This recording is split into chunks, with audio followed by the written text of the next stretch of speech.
Hi.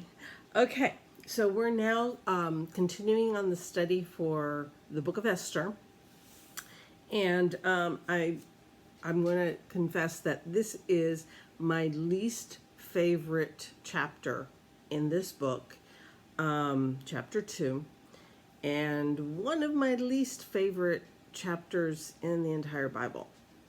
And I don't like what is happening in most of this chapter. If you have not seen the previous lesson study, which was an introduction and chapter 1, I really suggest that you go back to it because there's a lot of historical foundation that I talk about, and there's this chapter we're really just going to take up in like 6 small sections, read it, and just a quick discussion of what's going on and on. There's I'm not pulling out a whole lot of history and such, but we're going to take this chapter little by little. You'll find that why I really don't like this chapter is what's going on in it.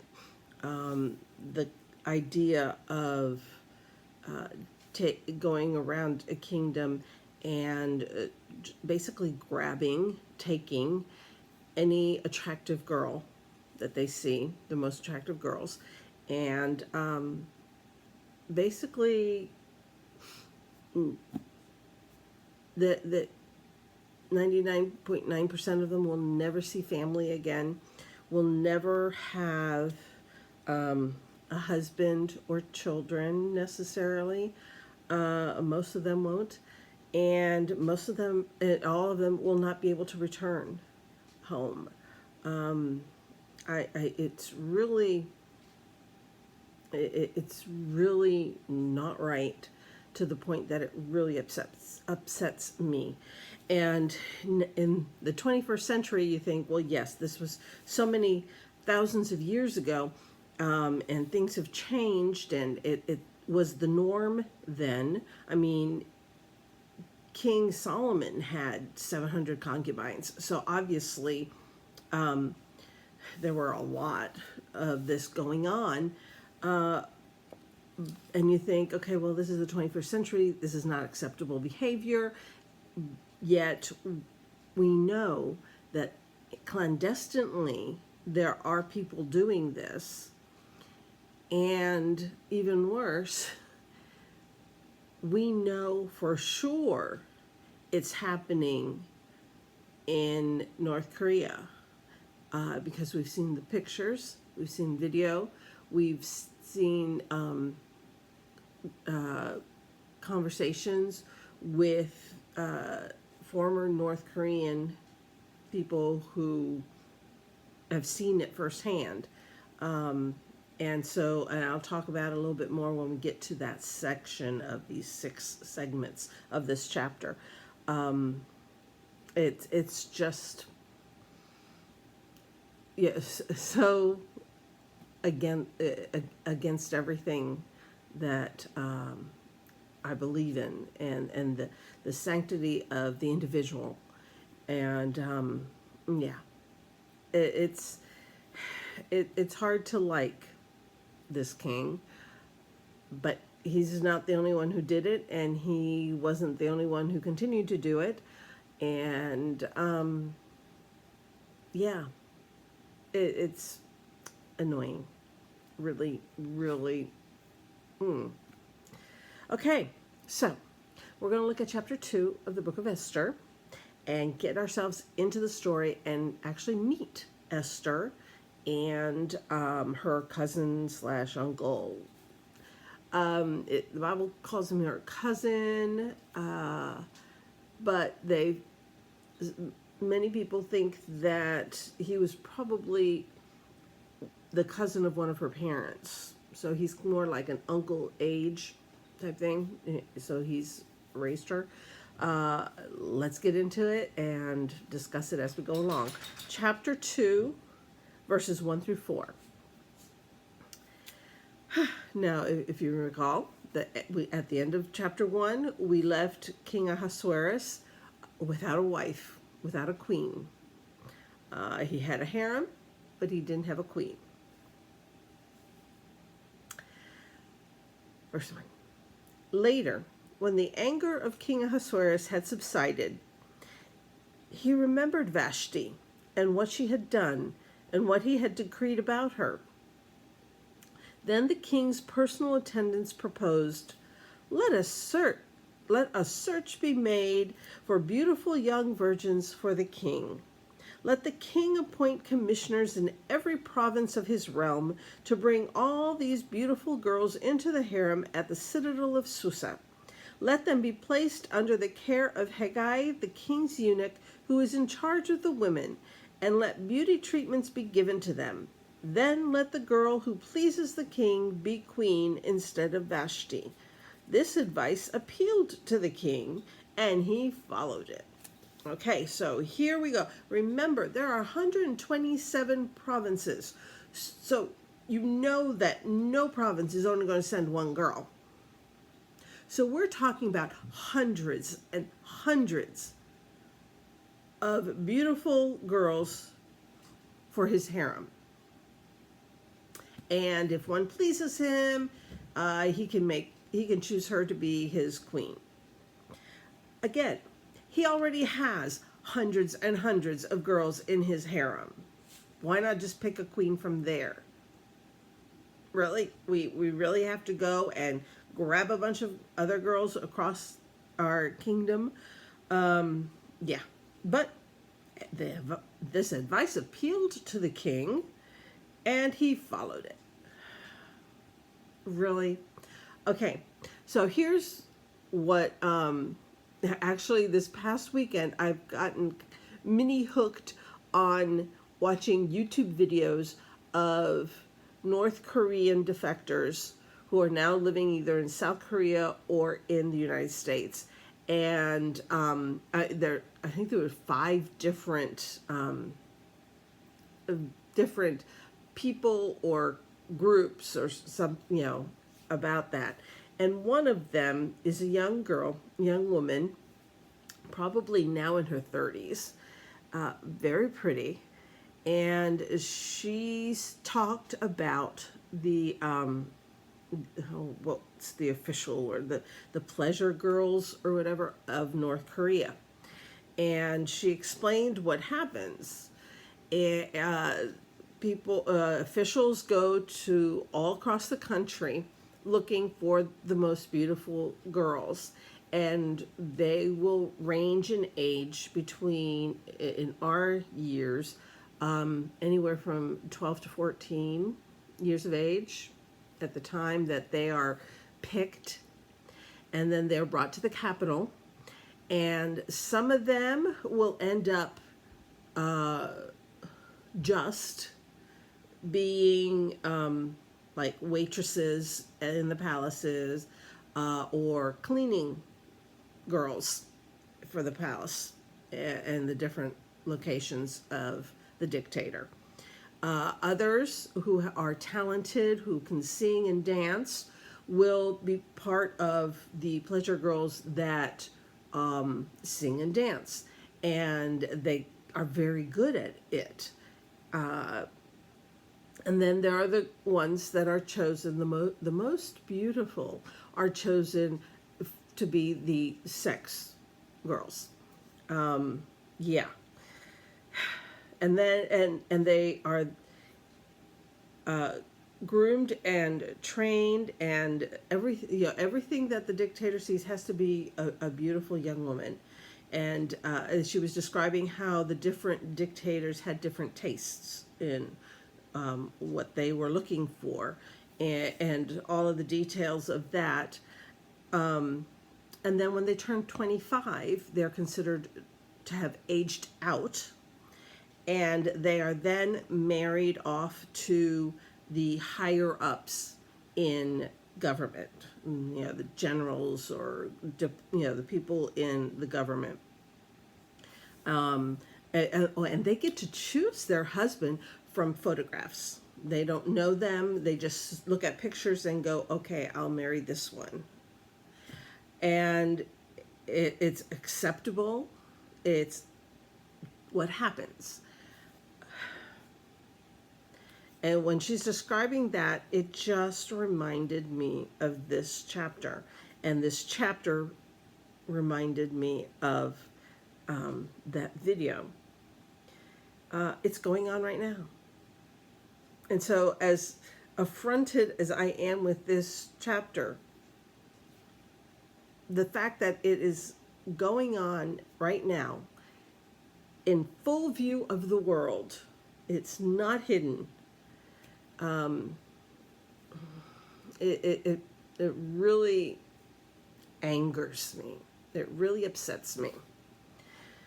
So this is what's going on. They're just going out and grabbing all the pretty girls and taking them, hundreds of them, to the palace so that the king can choose a new queen, maybe among them.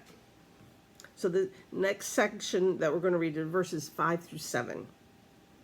Now there was in the citadel of Susa a Jew of the tribe of Benjamin named Mordecai, son of Jair, the son of Shimei, the son of Kish, who had been carried into exile from Jerusalem by Nebuchadnezzar, king of Babylon, among those taken captive with Jehoiakim, king of Judah.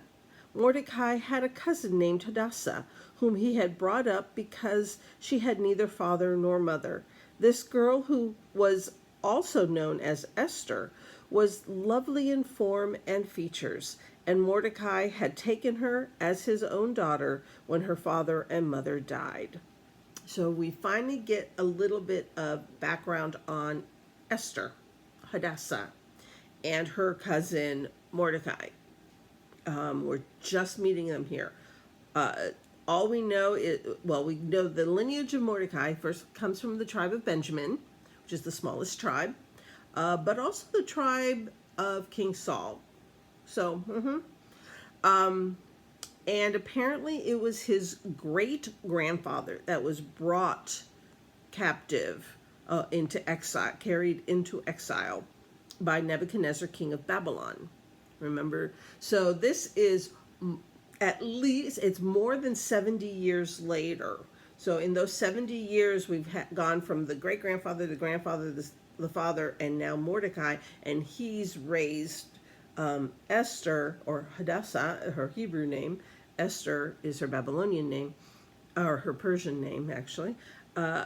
He's raised her ever since her mother and father died, and we have no clue as to how they died. It's never mentioned in the Bible. Well, we can find out in heaven.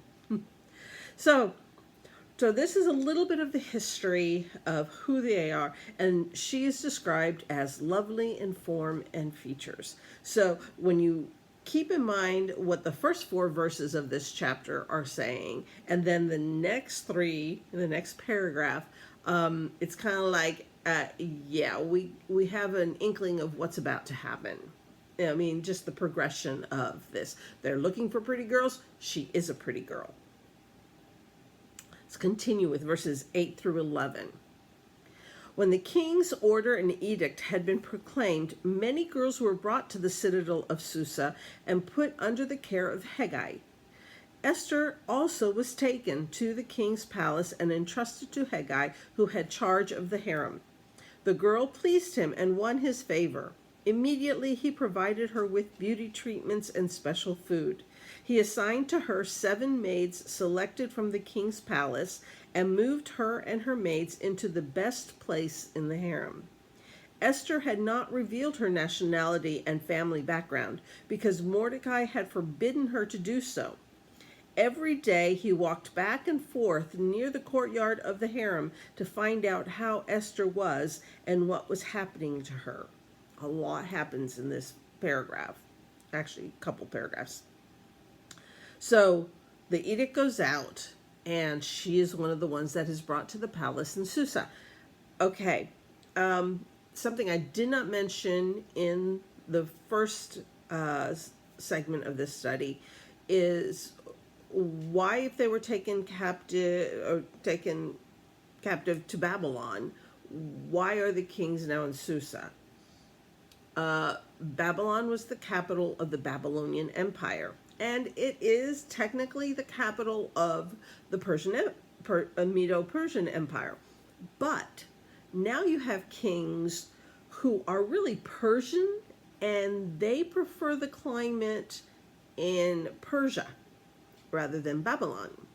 And so they have this kind of like a summer palace that and a city grown up around it type thing, Susa. And they spend a lot of their time in Susa because it's preferable to them. It's more, why be in Babylon where things are different, and why not be in Susa where it's more familiar, it's more like home. So that's why this is happening in Susa. Okay, now some other things that we see here is obviously she's a very pleasant young woman. She, it says that she pleased the Haggai, which has to be a eunuch. I'm not sure if they mentioned it up near the top. Yeah, king's eunuch, because any man near the harem would be a eunuch, which is another affront to human dignity. I just don't like this. Anyway, she obviously is a very pleasant person, not just pretty on the outside, but she's pretty on the inside. She's beautiful on the inside. And Haggai takes a shine to her. He sees potential in her. He sees that she is not like a lot of the other girls, and so he assigns her 7 maids to take care of her, and special beauty treatments and everything, and gives her her own area in the harem. In history books or whatever, read about harems and the setup, and there could be like mini apartments. It's like you might have an open area for the lower class concubines, but the higher end ones, the ones that are more liked by the king, or in this case the eunuch who really sees something in Esther, they have their own apartment, so they have a little bit of privacy and a little bit better level of housing than the regular harem. So this is going on. She does not tell anyone she's Jewish. Mordecai has made her promise to remain quiet about the fact that they are Jews and not Persian or what. I guess like no one knows that she's Jewish. But he's concerned about her. So every day he's walking back and forth as close as a man can get to the harem, just to see if he can hear some news about her and make sure that she's still okay, which is interesting. Now we will find out later why he can get that close to the harem, but let's not jump the gun. Okay, so that's what's going on. She's settling in. Apparently, she's making a good impression to the head eunuch of the harem, and so she's starting to settle in and starting with these special beauty treatments. Verses 12 through 14. Before a girl's turn came to go to King Ahasuerus, she had to complete 12 months of beauty treatments prescribed for the women, 6 months with oil of myrrh, and 6 with perfumes and cosmetics. And this is how she would go to the king. Anything she wanted was given her to take with her from the harem to the king's palace. In the evening she would go there, and in the morning return to another part of the harem to the care of Sha'ashgaz, the king's eunuch who was in charge of the concubines.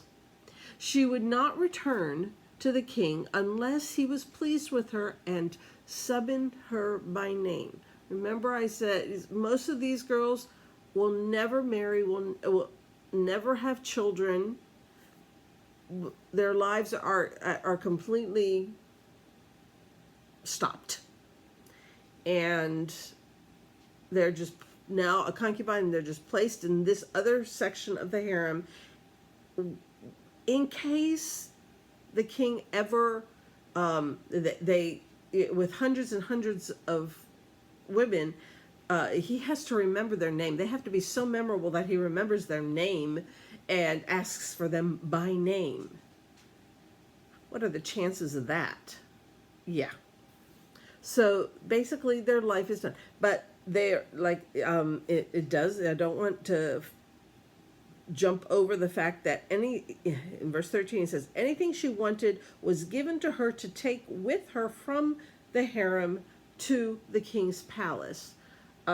So most of them would, you have all these jewels, all these fine clothes and everything, and they want to make the best appearance to the king, plus end up with as much wealth as they can carry on them, because once they get to the next morning and they're shuffled off to the other part of the harem, these jewels could help them bribe and pay for certain things and for the rest of their lives, really.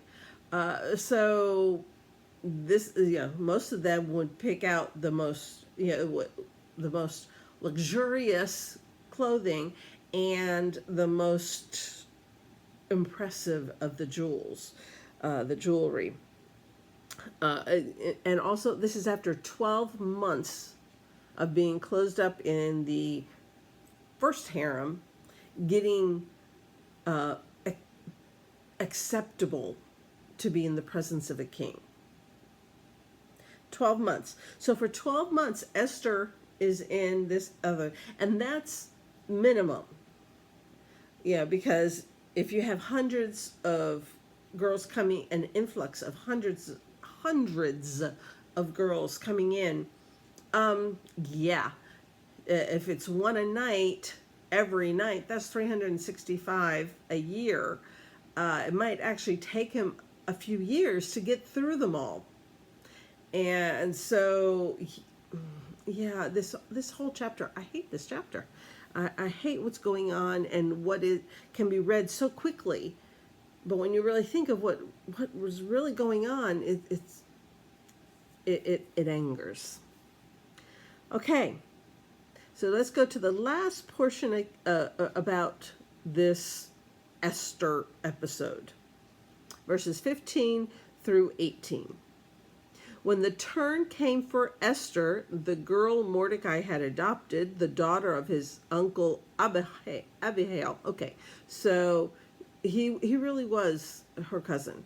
Okay, if she's the daughter of his uncle Abihail, then she really is his cousin.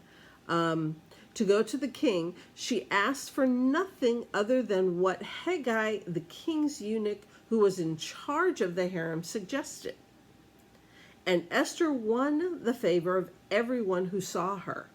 She was taken to King Ahasuerus in the royal residence in the 10th month, the month of Tebeth, in the 7th year of his reign. Now the king was attracted to Esther more than to any of the other women, and she won his favor and approval more than any of the other virgins. So he set a royal crown on her head and made her queen instead of Vashti. And the king gave a great banquet, Esther's banquet, for all his nobles and officials. He proclaimed a holiday throughout the provinces and distributed gifts with royal liberality. Okay, a lot happens in that portion as well. Okay, so it's Esther's turn, finally. In the 10th month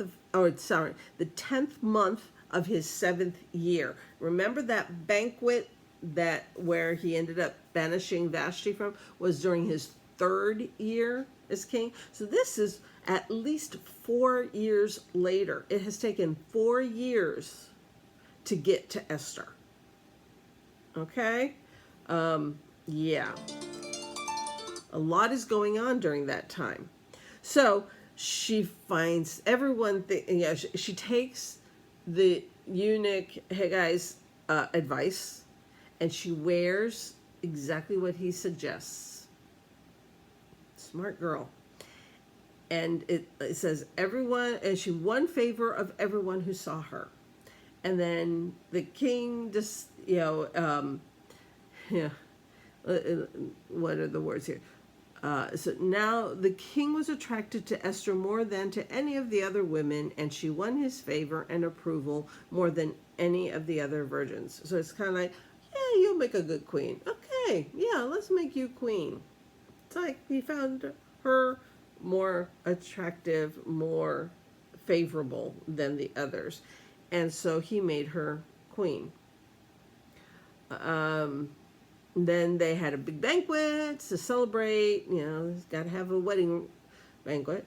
And then proclaimed a holiday throughout all 127 provinces and gave out gifts with royal liberality. It's just like he's happy now. He has chosen a new queen. Ugh, my bangs are kind of clumping up. Ugh. I have a cowlick up front, and it's always messed up. Anyway, okay, so Esther is queen. Is that the end of the chapter? No, it's not. We have another little segment that seems out of place, but becomes very important later in the book of Esther. So we need to look at it. And it's verses 19 through 23.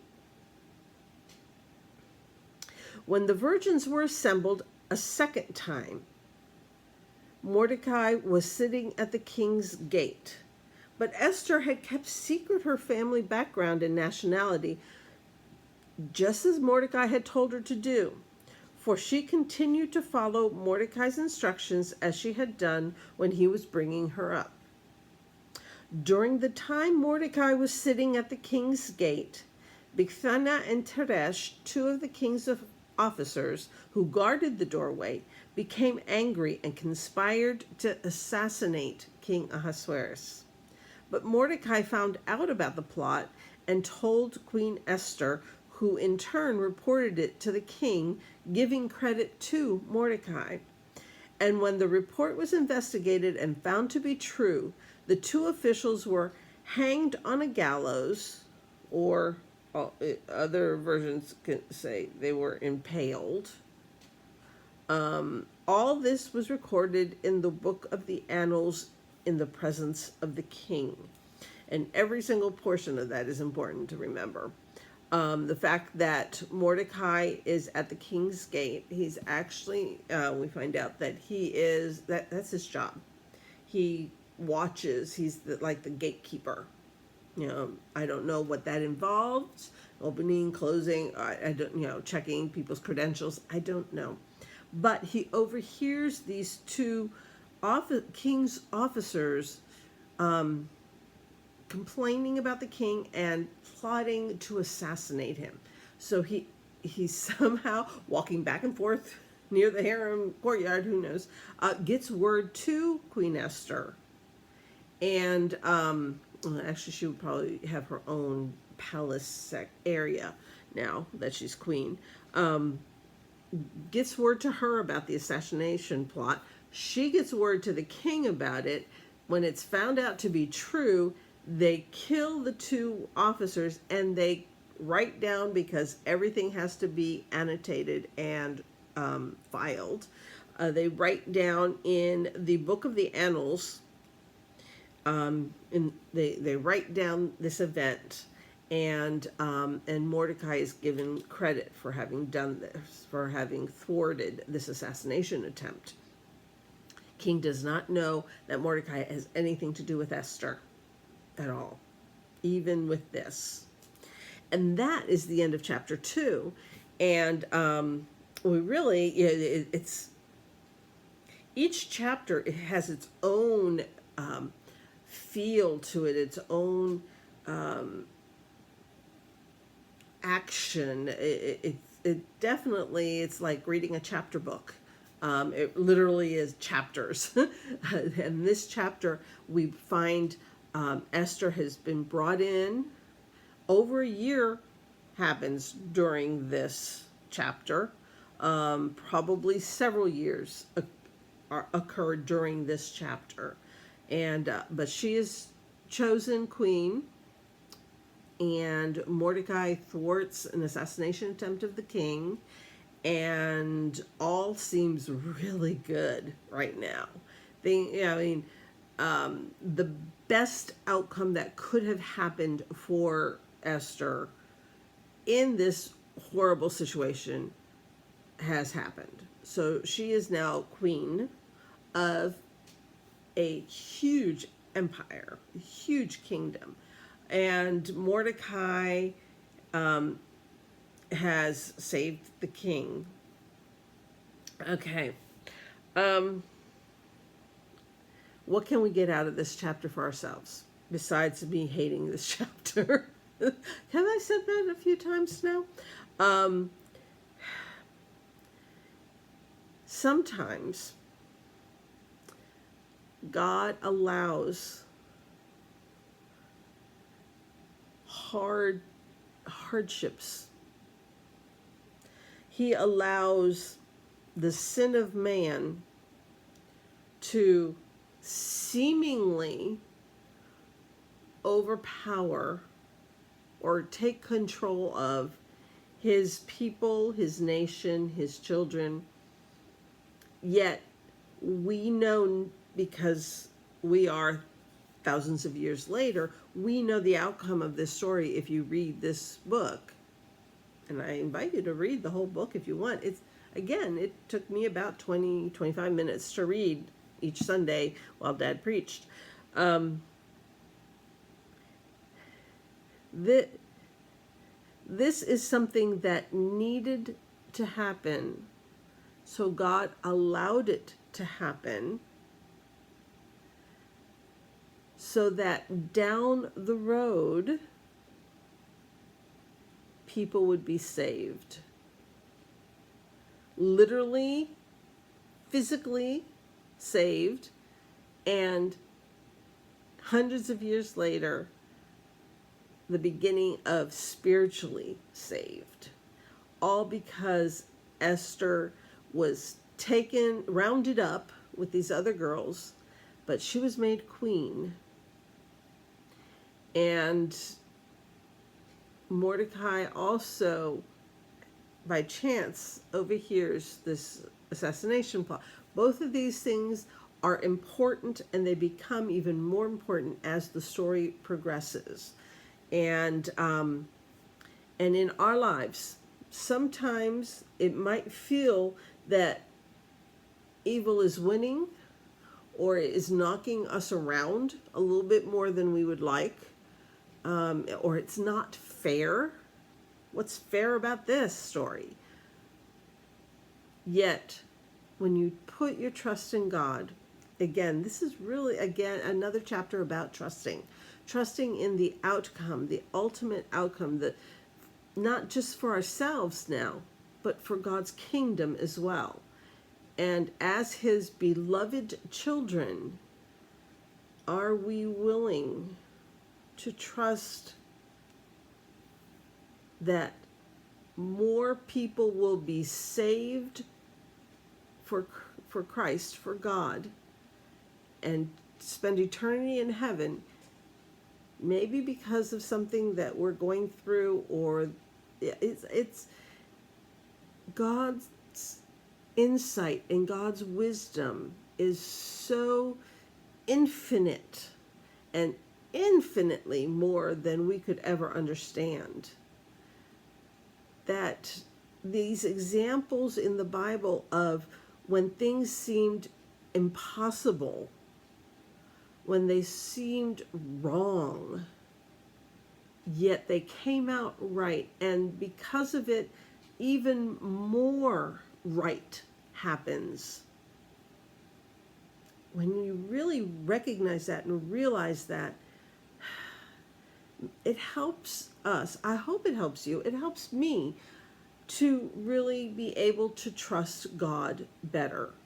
When things seem so much harder, harsher, putting my trust in Him, knowing that He's not going to put me in a situation that's not going to have a positive outcome somewhere down the line. It might not be a positive outcome for me, but it might be for someone else. And as His daughter, as God's daughter, I want the best for someone else as well. And it's not the world's best, it's God's best. It's a hard lesson, but the truth is, we can depend on Him. We can put our trust in God because He does have our well-being right up there. God bless you until we go to chapter 3. I think we're going to just kind of go for a few weeks here in Esther and get to know her and some of the other protagonists in this story. We meet the bad guy in the next chapter. So until then, God bless you and keep you, and make His face shine upon you and be gracious unto you. Bye.